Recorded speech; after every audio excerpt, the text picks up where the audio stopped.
여러분 안녕하세요. 2월 19일 수요일 찾아가는 새벽기도 시카고 한인제일 연합감리교회 전주현 목사입니다. 말씀이 우리의 마음과 삶의 밭에 잘 심겨지도록 좋은 땅을 만드는 이 아침이 되기를 기도합니다. 오늘 우리에게 주시는 하나님의 말씀은 누가복음 5장 1절에서 11절 말씀입니다. 익숙한 말씀일 수 있지만 더욱 귀를 열어서 오늘 우리에게 새롭게 들리는 말씀 가운데로 여러분을 초청합니다. 무리가 몰려와서 하나님의 말씀을 들을새 예수는 게네사렛 호숫가에 서서 호숫가에 배 두 척이 있는 것을 보시니 어부들은 배에서 나와서 그물을 씻는지라. 예수께서 한 배에 오르시니 그 배는 시몬의 배라. 육지에서 조금 떼기를 청하시고 앉으사 배에서 무리를 가르치시더니 말씀을 마치시고 시몬에게 이르시되 깊은 데로 가서 그물을 내려 고기를 잡으라.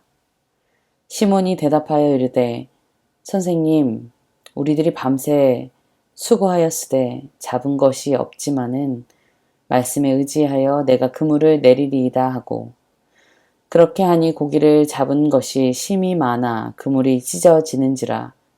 이에 다른 배에 있는 동무들에게 손짓하여 와서 도와달라 하니 그들이 와서 그 배의 채움에 잠기게 되었더라.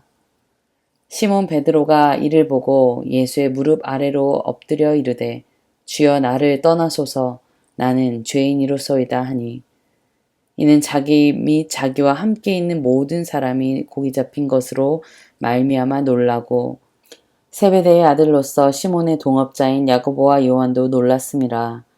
예수께서 시몬에게 이르시되 무서워하지 말라. 이제 후로는 내가 사람을 취하리라 하시니 그들이 배들을 육지에 대고 모든 것을 버려두고 예수를 따르니라. 새벽까지 일을 하다가 별 수확 없이 돌아와 배에서 그물을 씻고 있었습니다. 늘상 하던 일이었습니다. 이따가 또 저녁에 나와 일을 해야 하니 배도 돌아보고 또 그물도 정리하고 있었습니다. 그런데 웅성웅성 사람들이 몰려옵니다.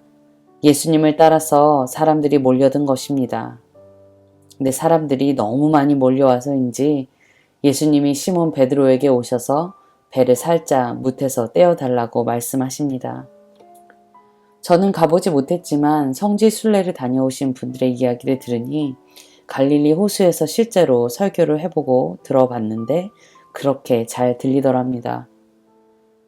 가버나움에 인접한 호숫가를 따라 가파르고 좁은 만이 이어지는데 지그재그 모양의 해안선을 따라서 각각의 만이 마치 천연 원형 경기장을 형성하고 있다고 합니다. 그래서 육성으로 대화가 가능하고 오히려 사람들과 해변에 있을 때보다 소리가 훨씬 뚜렷하게 들린다고 하네요. 그렇게 베드로의 배에 예수님은 올라타셨고 가르침을 시작하십니다. 베드로와 많은 무리가 예수님의 말씀을 들었겠지요. 베드로가 어떤 생각이었을지 궁금합니다. 그의 배에 올라탔으니 조금 더 특별하게 듣지 않았을까 싶기도 합니다. 말씀을 듣는 내내 그분의 가르침이 뭔가 다르다는 것을 그는 생각했을 것입니다. 베드로의 장모님이 예수님에게 치유를 받았다는 사실을 전에 들었는지 아닌지는 우리가 알 수 없지만 아마도 듣지 않을까 싶습니다. 누군가로부터 전에 들었을 때와 눈앞에서 그 가르침을 직접 들었을 때 뭔가 다른 것을 그는 깨달았을 것입니다.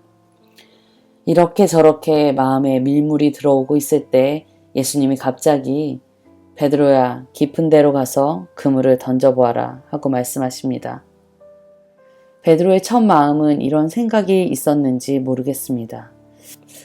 아니 예수님의 가르침이 놀랍긴 한데 그래도 물은 내가 더 잘 아는데 예수님은 목수의 아들이라고 들었는데 아무래도 물은 내가 더 잘 알고 있고 내가 더 베테랑인데 그리고 어제 더 깊은데 그물을 안 던졌을까봐 하며 속으로 이런저런 생각이 들었을 것입니다.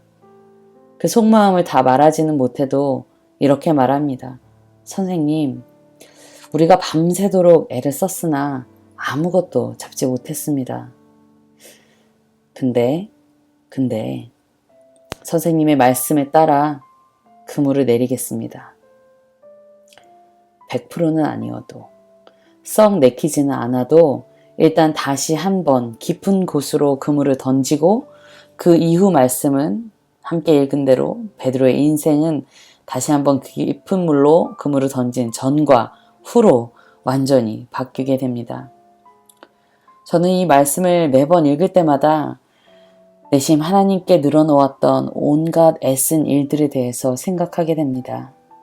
나의 경험과 능력으로 이미 각을 재고 결과를 유추했던 그 많은 날들. 예수님이 그 배에 타서 나에게 말씀하시는데도 말이죠. 예수님은 우리를 더 깊은 곳으로 초대하십니다.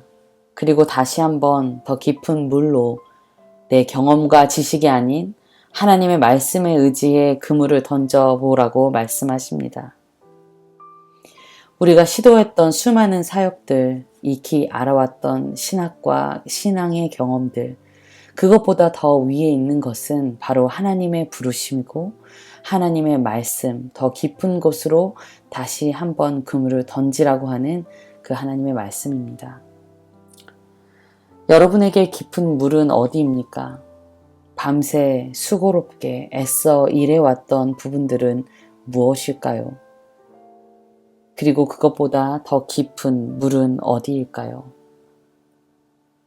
예수님이 같이 일하자고 부르십니다.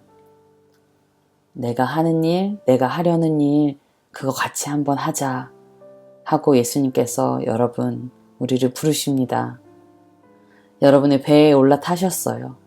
그리고 다시 한번 깊은 데로 가보자고 말씀하십니다. 이제 노를 저어서 움직여 볼까요? 이번에 그물을 던질 때에는 우리의 힘을 쭉 빼고 하나님의 말씀에 의지해 던져 보기를 바랍니다. 그리고 그것은 수확하기 위함이 아니라 순종하기 위함이고 또 변화하기 위함입니다. 우리는 수확의 결과와 상관없이 주님을 따라 계속 그물을 던지는 것입니다. 아멘. 기도하시겠습니다. 하나님, 때로는 수많은 시도와 실패로 우리의 마음이 굳어져 버렸을 때가 많았습니다. 매일 배를 띄우는 것 같고 분명 해오던 대로 잘 던졌다고 생각했는데 그러다 보니 다시 한번 깊은 데로 그물을 던지라는 말씀이 때로 버겁게 느껴질 때도 있었습니다. 하나님, 우리의 무기력함과 우리의 노력에 집중되었던 애씀을 내려놓고 이 그물질의 목적이 주님의 말씀에 따른 소명이 되게 하여 주옵소서. 그래서 다시 한번 노를 저어 깊은 곳으로 그물을 던질 수 있는 힘을 우리에게 허락하여 주옵소서. 예수 그리스도의 이름으로 기도합니다. 아멘.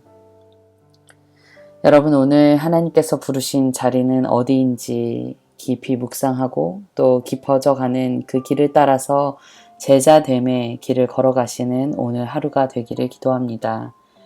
내일부터는 다시 조선영 목사님이 새벽에 여러분에게 찾아오겠습니다.